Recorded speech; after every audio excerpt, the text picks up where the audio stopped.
Topic क्या है? Aim of life. अब दूसरे लफ्ज़ों में हम इसको कह सकते हैं, यार मेरा ज़िंदगी का मकसद क्या है या मिशन क्या है, एम्बिशन और या पर्पज़ ऑफ लाइफ क्या है। अच्छा, एम ऑफ लाइफ ये बहुत सुना हमने 9th-10th के एग्जाम्स में ऐसे आ रहा है कि एम ऑफ लाइफ पे लिखिए, ऐसे ही होता है। या हम क्लास 7 और 8 पे बैठे हुए तो वहाँ पर भी टीचर्स देती है कि भाई एम ऑफ लाइफ लिखते हैं। अच्छा, एम ऑफ लाइफ, अभी तक इसके एम ऑफ लाइफ का मतलब दूसरे लफ्ज़ों में आप ये कह लें कि गोल ऑफ लाइफ, ऐसा ही, ठीक है ना।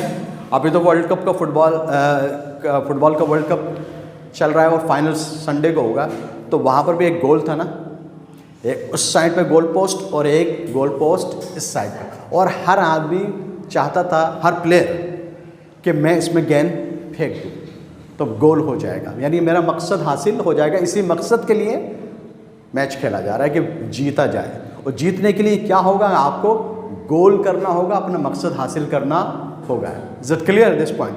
हम बहुत कुछ समझ सकते हैं ज़िंदगी के, अगर हम सिर्फ खेल को ही सिर्फ सामने अपने रखें कि ये खेला जा रहा है तो ये क्यों खेला जा रहा है, इसका मकसद क्या है। तो पर्पस ऑफ लाइफ या एम ऑफ लाइफ आपका क्या है? एनीबडी हैज़ एनी आइडिया कि दिस इज द एम और purpose of my life? Yes miss. या जो लोग देख रहे हैं इस वीडियो को, उन सब के पास भी एक एम ऑफ लाइफ मौजूद होगा। कोई भी aim of life 16 years going to be completed, हाँ, to be doctor, to be engineer, to be doctor.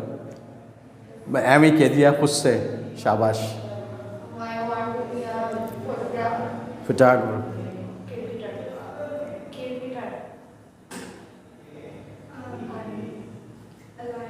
Lawyer, good, lawyer. अच्छा, लॉयर या लायर? सही है, बी एजुकेटेड, यानी वेल एजुकेटेड पर्सन। अच्छा, इस मकसद को जैसा उन्होंने बोला मैं लॉयर बनना चाहता हूँ, वो क्वाइट इंटरेस्टिंग फील्ड, यानी जो चाहे आपका ही आपका है, सब कुछ, पूरा कॉन्स्टिट्यूशन आपका है, जैसे चाहे इसकी आप तशरीह कर दें, इसकी जैसी चाहे एक्सप्लेनेशन कर दें, क्योंकि आपके हाथ में होती है चीज़, ये कॉमा, ये फुल स्टॉप, ये इन्वर्टेड कॉमास, मैं इसको ये समझाऊँ, ऐसे ही कॉन्स्टिट्यूशन चल रहा होता है, अदरवाइज़ तो एक ही है सब कुछ। इस पर्पस ऑफ लाइफ को हासिल करने के लिए, एम ऑफ लाइफ को हासिल करने के लिए आप क्या करते हैं? स्ट्रगल की शक्ल क्या होती है? पढ़ते हैं। तो इस मकसद को हासिल करने के लिए आपने क्या करना है? इसको एक बहुत लॉन्ग टर्म में आपका मकसद यहाँ रखा हुआ है, ठीक है, यह आपकी लॉन्ग टर्म पॉलिसी है, लॉन्ग टर्म आपका प्रोग्राम है कि भाई आई एम राइट नाउ, तो आई एम 16 years old और आई एम इन मैट्रिक, और फाइनली मुझे लॉयर बनना है, डॉक्टर बनना है, या जो भी कुछ है, तो रिमेनिंग 8 to 10 years में मुझे अपना मकसद हासिल करना। फिर इसके बाद फिर एक और मकसद मेरा शुरू हो जाएगा, जो कि you have to decide, clear this point. अब इसको हासिल करने के लिए आपने क्या शुरू किया? एजुकेशन हासिल कर रहे हैं। एजुकेशन को हासिल करने के लिए आप स्कूल जाते हैं या कॉलेज जाते हैं, कुछ लोग यूनिवर्सिटी जाते हैं, लेकिन अगर इस मकसद को हासिल करने के लिए आपके पास कितने घंटे हैं? 24 hours। इस 24 hours को अगर आप एक ही दिन में ले रहे हैं तो इसके अंदर कितने सेकंड्स हैं?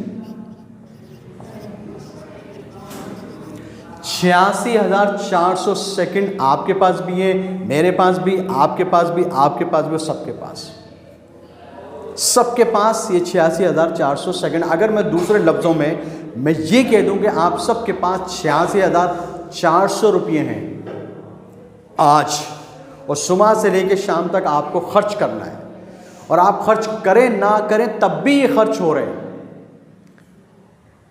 Is it clear? ये दोबारा आज वाले पैसे नहीं मिलेंगे, कल दोबारा दूसरे 86,400 रुपये आपको मिलेंगे, जो आपको अपने फेवर में इस्तेमाल करना है।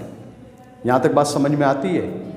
तो 24 घंटे को आपने किस तरह से अपने मकसद को हासिल करने के लिए डिवाइड किया? कुछ पता है? कोई आइडिया है? आप स्कूल जाते हैं सब, ठीक है, स्कूल में कितना देर स्टे करते हैं? 5, 1 घंटा आने जाने का और 5 घंटे स्कूल में रुकने हैं। तो कितने हो गए आपके? 6 माइनस करें तो कितने बचे? 24 में से 6 गए 18। कितनी देर सोते हो 24 घंटे में, यानी कि रात के वक्त? 6 to 8 आवर्स। एक हेल्थी लाइफ के लिए, एक हेल्थी बॉडी के लिए मेडिकल पॉइंट ऑफ व्यू से भी हमें 6 घंटे सोना, 5 से 6 घंटे। हम सेहतमंद रहने के लिए 5 से 6 घंटे, हम इसको 6 ले लें। कितने बचे अब आप? 12। अब देखिए यहाँ 6 घंटे के लिए हम यहाँ पर ये भी बात है, इस्लामिक पॉइंट ऑफ व्यू से क्या है कि हमें आम तौर पे यही है कि हमें इशा की नमाज के बाद खाना खाएं या उससे मगरिब में खाना खाएं, इशा की नमाज पढ़ें और जल्द अज जल्द यानी कि 9 से 10 बजे हम बिस्तर पर चले जाएं। तो फिर अगर हम 10 बजे बिस्तर पर गए तो 11, 12, 1, 2, 3, 4, ये कितने हो गए? 6 घंटे हमारे हो गए। और हम 4 बजे उठेंगे तो टाइम कौन सा होगा? तहज्जुद का, जब अल्लाह ताला आवाज़ लगाता है, आवाज़ देता है कोई अपनी हाजत, रिस्क, उम्र में बरकत या और जो भी कुछ अल्लाह ताला की तरफ से कलाम होता है। Is it clear? अगर हम इस नज़रिए से भी देखें तो हमें 10 बजे सो जाना चाहिए, लेकिन हम 10 बजे सोते नहीं, हम तो लंबी तान के सोते हैं। क्लियर? और हम 4 बजे उठेंगे तो तहज्जुद की नमाज़ पढ़ेंगे, नमाज के बाद ज़िक्र अस्कार करेंगे, फिर हमारा फजर का टाइम हो जाएगा, फजर के बाद हम कुरान पाक पढ़ेंगे, तो हमारा दिन कितना बड़ा होगा। वो कहते हैं ना कि जो परिंदा पहले उठता है वो पहले दाना चुगता है।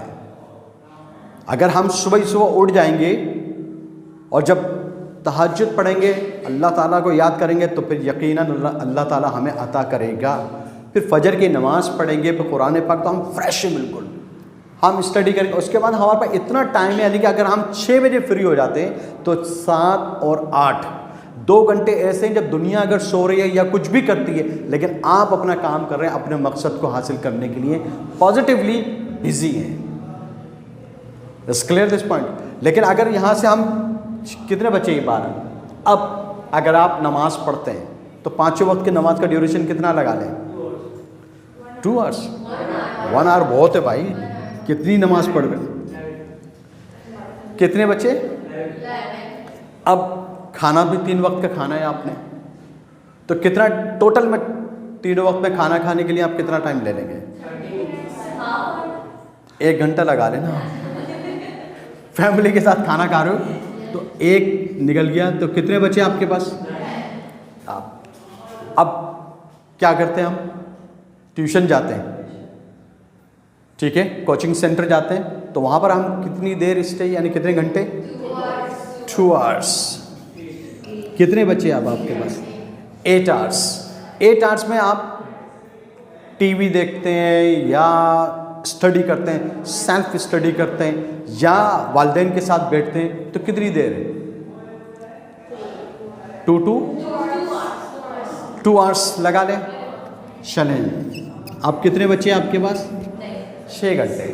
अब रिलैक्स भी होना, थोड़ा सा दोस्त, फैमिली, किसी और को भी टाइम देना है, यानी कि रिश्तेदारों को, बहन भाइयों को या दोस्तों को डिस्कशन करनी है, तो कितनी देर बात करेंगे टोटल में? 2 आवर्स। यानी कि आप अगर 6 में से 2, तो आप कितने बचे? 4 आवर्स। इसमें क्या करते हो? इस 4 घंटे में आप क्या करते? कभी इस 4 घंटे की कैलकुलेशन आपके पास आई? ये है आपके specific 4 hours to achieve your goal और target of your life. Getting this point? इस 4 घंटे आपने कभी कैलकुलेट किए 24 आवर्स में ये कहाँ ज़ाया होते हैं आपसे? क्या बहुत ज़्यादा सोशल मीडिया का इस्तेमाल है? क्या हमने बस स्क्रीन को टच किया तो स्क्रीन एडिक्शन हमें कोई काम करने नहीं देती, और हमें पता भी नहीं चलता कि जो मेरा कीमती वक्त है वो किस तरीके से ज़ाया हो गया। स्क्रीन एडिक्शन का मतलब ये नहीं कि नहीं, उसको इस्तेमाल ही नहीं करना चाहिए।